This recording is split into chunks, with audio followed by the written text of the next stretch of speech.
வணக்கம் நேயர்களே, இன்று தெரிந்து கொள்வோம் நிகழ்ச்சியில் தகவல் அறியும் உரிமை சட்டம் பற்றி பார்க்க இருக்கிறோம். உங்களது சந்தேகங்களுக்கும் கேள்விகளுக்கும் பதிலளிக்க சென்னை உயர்நீதிமன்ற வழக்கறிஞர் செந்தில்குமார் நமது அரங்கிற்கு வந்துள்ளார். வணக்கம் சார்.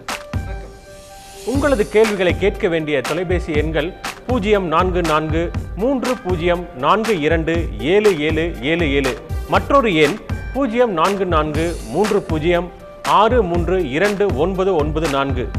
நேயர்களே, கேள்விகளை சுருக்கமாக கேளுங்கள், பதிலை விளக்கமாக பெறுங்கள். நிகழ்ச்சிக்கு செல்லும் முன் தகவல் அறியும் உரிமை சட்டம் பற்றிய ஒரு செய்தி தொகுப்பை பார்ப்போமா? 10 ரூபாய் செலவு செய்தால் போதும், உங்களை பாடாய்படுத்தும் பிரச்சனை நிலவரத்தை தெரிந்து கொள்ளலாம். ஆம், அதற்கு உதவுவதுதான் தகவல் அறியும் உரிமை சட்டம். அரசு அலுவலகங்களில் வெளிப்படைத்தன்மை வேண்டும், ஊழலை தவிர்க்க வேண்டும் என்பதற்காக கொண்டுவரப்பட்ட உன்னத சட்டம்தான் தகவல் அறியும் உரிமை சட்டம். மத்திய மாநில அரசுகள் அரசு உதவி பெறும் நிறுவனங்களிடமிருந்து தகவல்களை மக்கள் உரிமையோடு கேட்கவும், அரசு அதிகாரிகள் அதற்கு பதில் சொல்ல வேண்டிய கட்டாயத்தையும் உள்ளடக்கிய இந்த சட்டம் கடந்த 2005ஆம் ஆண்டு மே மாதம் 11ஆம் தேதி அமல்படுத்தப்பட்டது. வெளி உலகிற்கு தெரியாமல் இரகசியமாக இயங்கி வந்த அரசு நிர்வாக இயந்திரம் இன்று ஓரளவு வெளிச்சத்திற்கு வர தொடங்கியதற்கு காரணம் இந்த சட்டம்தான். மற்ற மாநிலங்களை விட தமிழகத்தில் இந்த சட்டம் ஓரளவிற்கு பிரபலமாகி வரும் அதே வேளையில் தகவல் அறியும் சட்ட ஆர்வலர்களும் கொலை செய்யப்படுவதும் தமிழகத்தில்தான். அந்த அளவிற்கு இந்த சட்டத்தின் தாக்கம் உள்ளது. இந்திய மக்களுக்கு பகலில் கிடைத்த முதல் சுதந்திரம் தகவல் பெறும் உரிமை சட்டம் என்று சொன்னால் அது மிகையாகாது. சரி, இப்போ நம்ம பார்த்த ஒரு செய்தி தொகுப்பை பார்த்தோம்.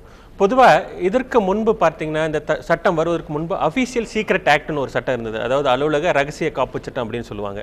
அந்த சட்டத்திற்கு மாற்றாக தான் கொண்டு வந்தாங்க. இப்போ இந்த சட்டம் கொண்டு வந்தனோட பின்னணி பற்றி கொஞ்சம் சொல்லுங்கள். பார்த்திங்கன்னா, இந்த யுனைடெட் நேஷன்ஸில் தான் முதல்ல இப்படி ஒரு வெளிப்படையான தன்மை வேணும் அப்படின்னு ஒரு ஆர்டிக்கல் வச்சுருந்தாங்க. அதில் இந்தியா கையெழுத்து போட்ட பிறகு இப்படி ஒரு சட்டம் வரணும் அப்படிங்கிறது அவசியமாயிடுச்சு. அதனால தான் 2005 இந்த சட்டத்தையே கொண்டு வந்தாங்க. இந்த சட்டத்தை அமுல்படுத்துறதுக்கு பாராளுமன்றத்தில் கொண்டு வரும்போதே சொன்னது, அரசாங்கத்தில் என்னெல்லாம் நடக்குதோ, அரசு சார்ந்த விஷயங்களில் என்னெல்லாம் நடக்குதோ அதை ஒரு சாமானிய மனுஷன் தெரிஞ்சுக்கணும், வெளிப்படைத்தன்மை இருக்கணும் அப்படிங்கிறது தான். அது வெளிப்படைத்தன்மை கொண்டு வரணுங்கிறதுக்கான காரணமே ஊழல் இல்லாமல் இருக்கணுங்கிறது மட்டும் கிடையாது, எது நடந்தாலும் அது மக்களுக்கு எளிமையான முறையில் போய் சேரணுங்கிறதுக்காக தான் இயற்றப்பட்ட சட்டம். இந்த சட்டம் 2005 வந்திருந்தால் கூட அது இன்றைக்கி எப்படி இருக்குன்னா, இந்த கேள்விகளை யார் கேட்பாங்க, எப்போ கேட்பாங்க, எப்படி கேட்பாங்க அப்படின்னு ஒரு மிகப்பெரிய அதிர்ச்சி அலைகளை கொண்டு வந்து சேர்த்துருக்கு. இந்த அதிர்ச்சி அலைகளை சேர்த்ததுக்கான முழு காரணம் இன்றைக்கி இது ஊடகங்களுக்கு தான் அந்த பெருமை போய் சேரணும்.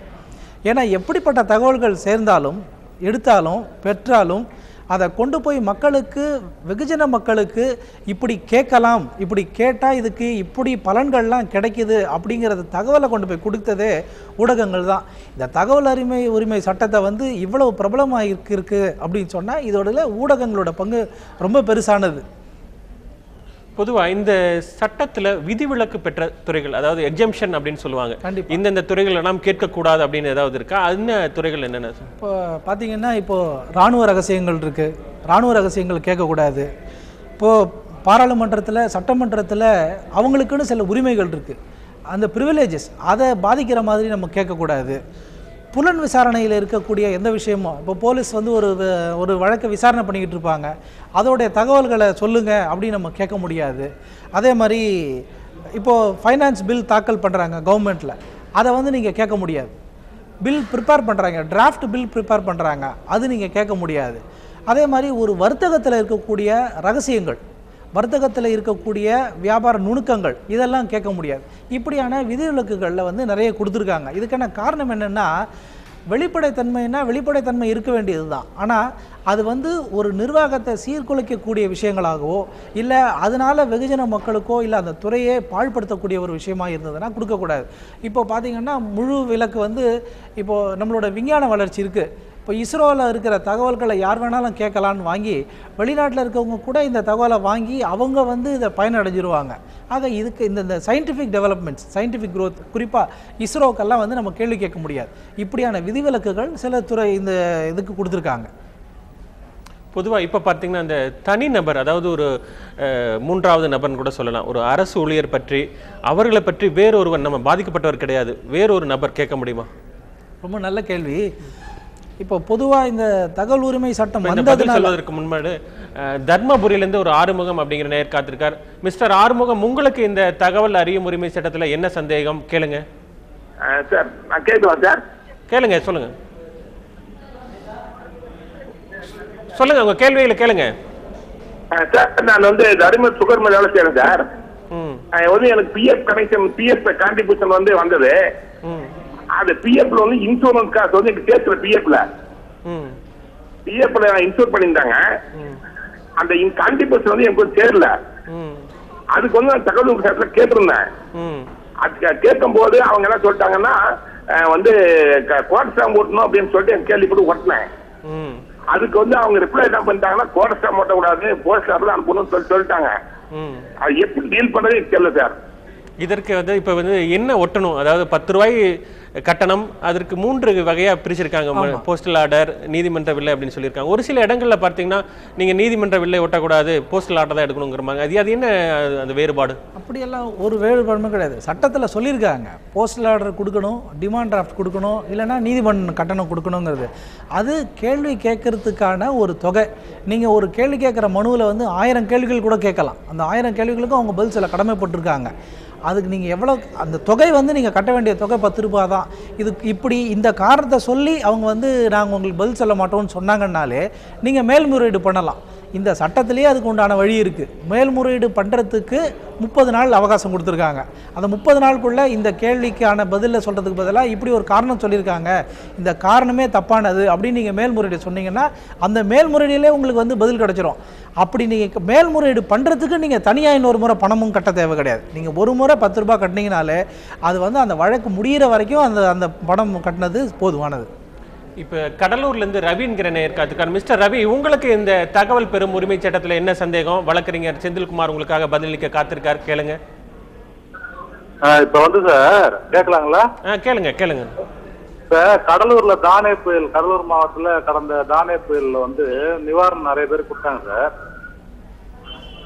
அந்த நிவாரணத்துல நடந்த முறைகேடுகள் சம்பந்தமா கடலூர் வட்டாட்சியருக்கு வந்து தகவல் பெறும் உரிமை சட்டப்படி 10 ரூபா வந்து அந்த நீதிமன்ற வில்லை ஒட்டி பதிவு தபால் அனுப்பிச்சு உரிய பதில் வந்து 30 நாள்ல தரல. 30 நாள்ல தரலவன மாவட்ட வருவாய் அலுவலருக்கு மேல்முறையீடு செய்யறாங்க. அவரும் எந்த விதமான தகவலும் கொடுக்கல.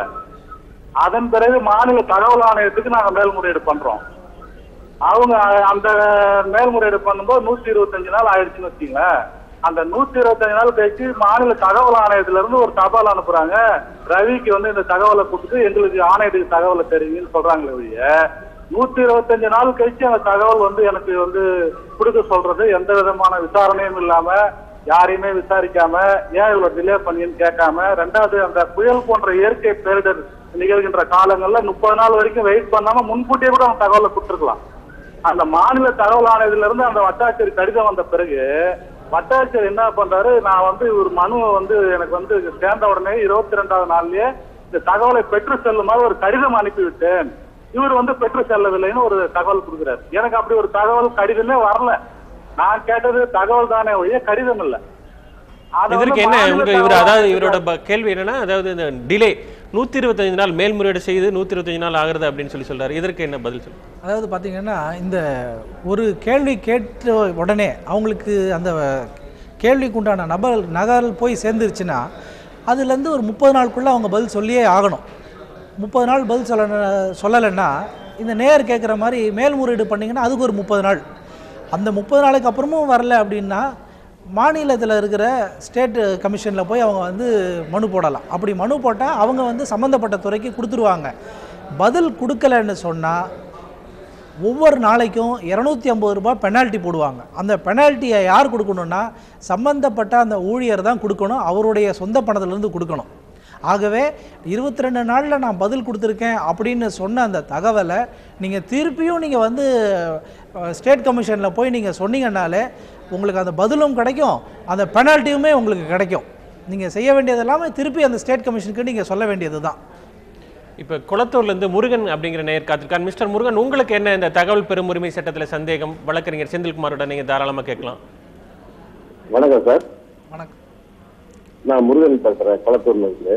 சொல்லுங்க.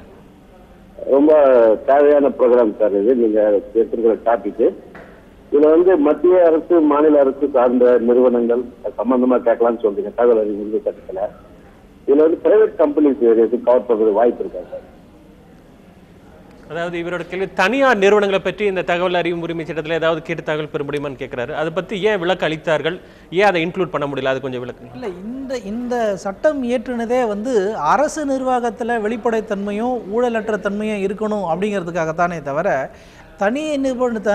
தனியார் நிறுவனங்களில் வந்து சேர்க்கணும் அப்படின்னு இந்த சட்டத்தில் இல்லை. அப்படி ஒரு சூழ்நிலை வந்துச்சுன்னா தான் நீங்கள் கேட்குற கேள்வியே வரும். சட்டத்தில் என்ன இருக்கோ, சட்டத்தில் யாரெல்லாம் சேர்த்துருக்காங்களோ, இப்போ பார்த்தீங்கன்னா அரசு நிறுவனங்கள் இருக்குது, அரசு சார்ந்த நிறுவனங்கள் இருக்குது, அரசுலேருந்து பயன்பெற நிறுவனங்கள் இருக்குது. உதாரணமாக பார்த்தீங்கன்னா கவர்மெண்ட்டில் பெனிஃபிட் வாங்கிட்டு இருக்க என்ஜிஓஸ் இருக்காங்க. பெரும்பாலான என்ஜிஓஸ் வந்து கவர்மெண்ட் எய்டில் நடக்குது. கவர்மெண்ட் எய்டு வந்து நிறைய இருந்துச்சுன்னா அந்த என்ஜிஓஸை பற்றியும் நீங்கள் கேள்வி கேட்கலாம். அவங்க அந்த பதில் சொல்லித்தான் ஆகணும்.